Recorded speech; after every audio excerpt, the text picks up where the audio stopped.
OK， ဒီနေ့နေကျောင်းဆင်းတယ်ဗောနော်ကျောင်းကနေပြန်တယ်အမှ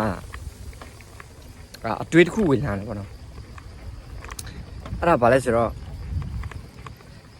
ကျွန်တော်တို့ရဲ့ဒီကျောင်းသားဘွားကိုပြင်သွင်းကြည့်လိုက်ကျွန်တော်တို့ရဲ့ကျောင်းသားဘွားမှာဆိုလို့ရှိရင်ကျွန်တော်တို့အရန်အမှတ်မိခဲ့တဲ့ဆရာမတရားတော့ရှိလိမ့်မယ်နော်အထူးသဖြင့်ကိုယ့်ဘောအရန်ကောင်းခဲ့တဲ့ဆရာမသူ့တက်မှာဆိုအများအားပျော်တယ်သူ့အချိန်မှာဆိုလည်းအိမ်မငိုက်ဘူးသူကိုယ်ဆက်ဆံခဲ့တဲ့ပုံစံကအရင်နူးနူးတွေ့ကြည့်နေတာဖြစ်ခဲ့တယ်ကွာအဲ့လိုမျိုးဆရာမတယောက်တွေ့ကြည့်လိုက်ကျွန်တော်ဘွားမှာတော့ရှိမယ်ပေါ့နော်ရှားတော့ရှားနိုင်တယ်တစ်ဖက်မှာလည်းကိုလုံးဝကြည့်မရဘူးကိုလုံးဝမှဘယ်လိုမှမခံစားနိုင်ခဲ့တဲ့ဆရာမတယောက်အကြောင်းတွေ့ကြည့်လိုက်သူခန်းမှာဆိုလို့ရှိရင်ကိုမပြောဘူးကိုမကြိုက်ဘူးသူကိုဆက်ဆံတဲ့ပုံစံနဲ့ကိုကမကြိုက်ဘူးပေါ့နော်ပြီးတော့သူတက်မှာဆိုလို့ရှိရင်ကိုကဒီသူကိုဆက်ဆံတဲ့ပုံစံကဒီအဆက်ခွဲခဲ့တာမျိုးအဆက်တကွဲကိုဖြစ်ခဲ့ရတာမျိုးအဲ့လိုမျိုးတင်ချင်းပေါင်းစင်းနေကြတယ်မှာလုံးဝဟိုခွဲခြားဆက်ဆံတာမျိုးအဲ့လိုမျိုးလေးတွေပေါ့နော်အဲ့လိုဆရာမတစ်မျိုးဆိုတော့ခုနကကျွန်တော်ပြောတဲ့ဆရာမနဲ့ဒီခုပြောတဲ့ဆရာမဆိုတာဆရာမ2မျိုးရှိတယ်ပေါ့နော်ဆိုတော့ဆရာမတရားကိုကျောင်းသားတရားကမှတ်မိတော့မယ်ဆိုလို့ရှိရင်အဲ့ဒီ2ချက်ပဲမှတ်မိတယ်အဲ့ဒီ2ချက်ကလွဲပြီးတော့မှကျန်တာတွေကသိပ်ပြီးတော့သူတို့ခေါင်းထဲမထည့်ဘူးပြောချင်တာ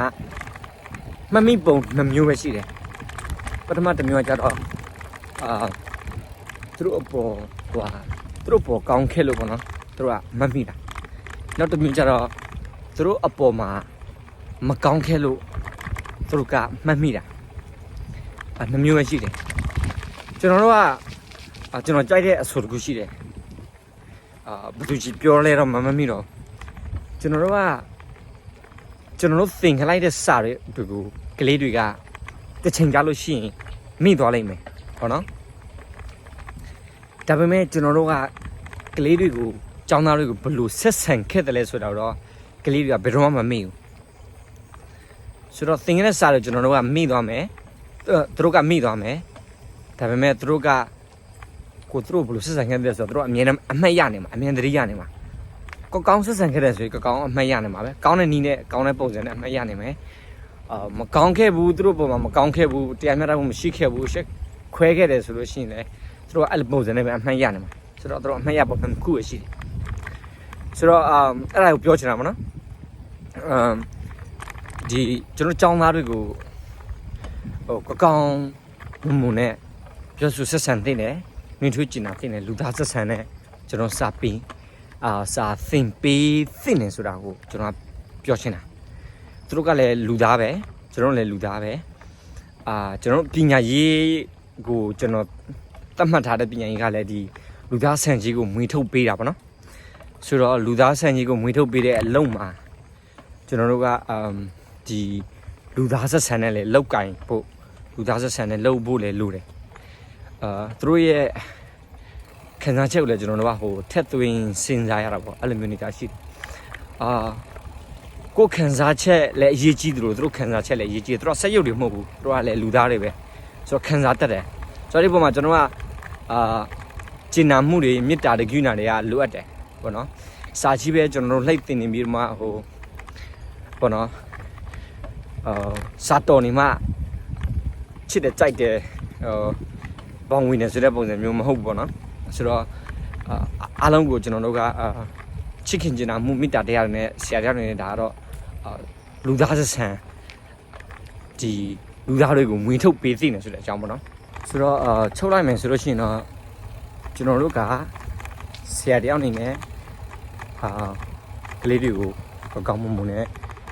ဆက်ဆံပြောဆိုမွေးထုတ်သိနေလူသားဆက်ဆံနဲ့ပဲမွေးထုတ်သိနေပေါ့နော်သူတို့ကကိုကဘယ်သူကိုဆိုတော့ဘလို့ဆိုတာမျိုးထက်ပေါ့နော်အကုန်လုံးကိုတန်တူချစ်ခင်ကျင်နာမှုတွေပေးသိနေပေါ့နော်ကျင်နာမှုတွေပိုပေးသိနေကွာကျွန်တော်လူသားဆက်ဆံနဲ့ကျွန်တော်တို့ကစာတင်ပေးသိတယ်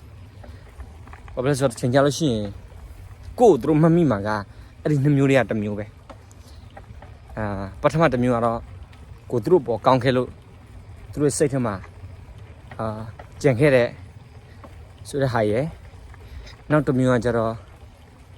ကိုသူတို့အပေါ်မကောင်းခဲ့လို့သူတို့ကိုမကောင်းတဲ့ပုံစံနဲ့